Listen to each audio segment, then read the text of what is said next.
আউযু বিল্লাহি মিনাশ শাইতানির রাজিম। রাজমকৃত শয়তানের কবল থেকে আল্লাহ তাআলার কাছে আশ্রয় চাচ্ছি। বিসমিল্লাহির রহমানির রহিম। দয়ালু দাতা আল্লাহ তাআলার নামের সাথে আরম্ভ করছি। আজকের যুগে অনেকে কোরআনের ভিতরে ভুল ধরার জন্য খেপেছেন, কোরআনের উপর বিভিন্ন ধরনের অপবাদ দেওয়ার জন্য খেপেছেন। কিছুদিন পূর্বে আমরা দেখেছি একজন ইংরেজ কোরআনের ভুল ধরার জন্য সে কোরআন স্টাডি করেছে। এই কোরআন স্টাডি করতে যেয়ে আবার সে ইসলামও কবুল করেছে। এখন আমাদের মধ্যে একজনের প্রশ্ন হলো যে এই কোরআনের ভিতরে যদি কেউ ভুল ধরার জন্য চেষ্টা সাধনা করে তাহলে এর ভিতরে কোনো ভুল পাবে কিনা। কারণ ধর্মজগতের মার্কেটে অনেকগুলি কিতাব রয়েছে, অনেক লেখকদের লেখা রয়েছে। এক এক লেখকের পিছনে এক একজন যে আর এক লেখকের ভুল ধরে থাকে। তো এ ব্যাপারে আমরা কোরআন থেকে যদি একটু জানতে চাই তাহলে কোরআনের মধ্যে আমরা দেখব 18 নম্বর সূরা আল কাহাফ এর 1 নম্বর আয়াত এবং 2 নম্বর আয়াতে আমরা দেখতে পাবো আল্লাহ বলছেন, বিসমিল্লাহির রহমানির রহিম, আলহামদুলিল্লাহিল্লাযী আনজালা আলা আবদিহিল কিতাবা ওয়া লাম ইয়াজআল লাহু ইওয়াজা কাইয়িমান লিয়ুনযিরা বা'সান শাদীদাম মিন লাদুনহু ওয়া ইউবাশশিরুল মুমিনিন আল্লাযীনা ইয়ামালুনাস সালিহাতি আন্না লাহুম আজরান হাসানা। এখানে আল্লাহ চ্যালেঞ্জ করেছেন। অনুবাদ হলো সমস্ত প্রশংসা আল্লাহ তাআলার জন্য, যিনি তার বান্দার প্রতি একটি গ্রন্থ নাযিল করেছেন, যে গ্রন্থের মধ্যে কোনো ধরনের বক্রতা নেই। কোনো ধরনের বক্রতা এই কোরআনের মধ্যে নেই। এই কোরআনের ব্যাপারে আবার আল্লাহ বলছেন কাইয়িমান, চিরস্থায়ী।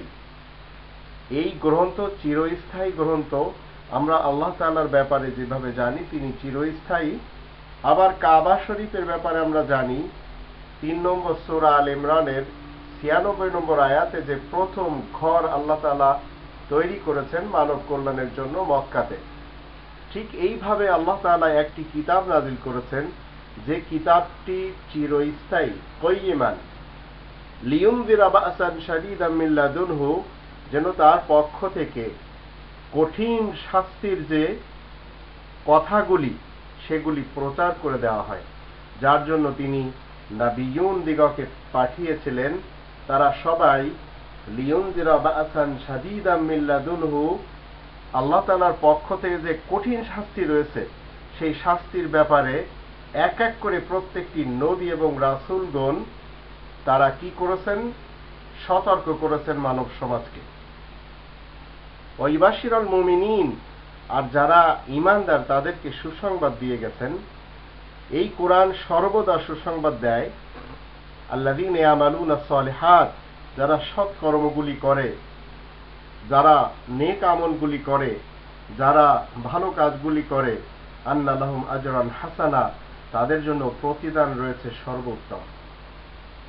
তো আমরা এই আয়াত থেকে জানলাম কোরআনের ভিতরে কোনো ধরনের বক্রতা নেই। এখন আর একটি জিনিস আমাদেরকে দেখতে হবে যে যারা এই কোরআনের ভিতরে বক্রতা খুঁজে বেড়াচ্ছেন তাদের কাছে আদৌ কি কোরআনের কোনো জ্ঞান রয়েছে? কারণ কোরআনের জ্ঞান যদি আপনার ভিতরে থাকে তাহলে আপনি হবেন মুমিন এবং মুসলিম। তো মুমিন এবং মুসলিম তারা নিজেদের ব্যক্তিত্বকে আত্মসমর্পণ করবেন আল্লাহ তাআলার সামনে।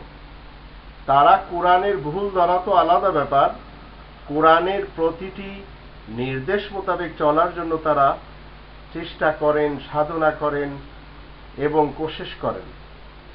তো কোরআনের ভিতরে বক্রতা নেই, এর অর্থটা, এর বিপরীতটা আমাদের যদি বুঝে আসে তাহলে কোরআন মানতে এবং কোরআন মতে জীবন শুরু করতে আমাদের কোনো কষ্ট হবে না। আল্লাহ সাক্ষী দিচ্ছেন 2 নম্বর সূরা আল বাকারার 2 নম্বর আয়াতে যে এই গ্রন্থের ভিতরে কোনো ধরনের সন্দেহ নেই। তো সন্দেহ মুক্ত গ্রন্থ হলো আল কোরআন। আর এখানে আমরা জানলাম কোরআন বক্রতা মুক্ত গ্রন্থ।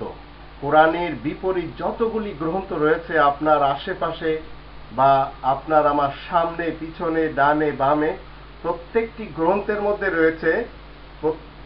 গ্রন্থের মধ্যে রয়েছে বক্রতা। প্রত্যেকটি গ্রন্থ হলো বক্রতা যুক্ত, আর কোরআন হলো বক্রতা মুক্ত।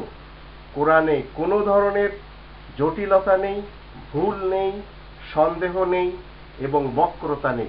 এই ঈমান আপনি এবং আমি যদি মুসলিম হই, মুমিন হই, তাহলে আপনাকে এবং আমাকে এই ঈমান রাখতে হবে। আল্লাহ আপনাকে এবং আমাকে কোরআনের উপরে অটল বিশ্বাস রাখার জন্য যে শক্তিটুকু দরকার, সেই শক্তি তো আল্লাহ আমাদেরকে দিয়েছেন। আমরা যেন সেই শক্তিটুকু সব সময় কাজে ব্যয় করতে পারি। ওমা আলাইনা ইল্লাল বালাগুল মুবিন।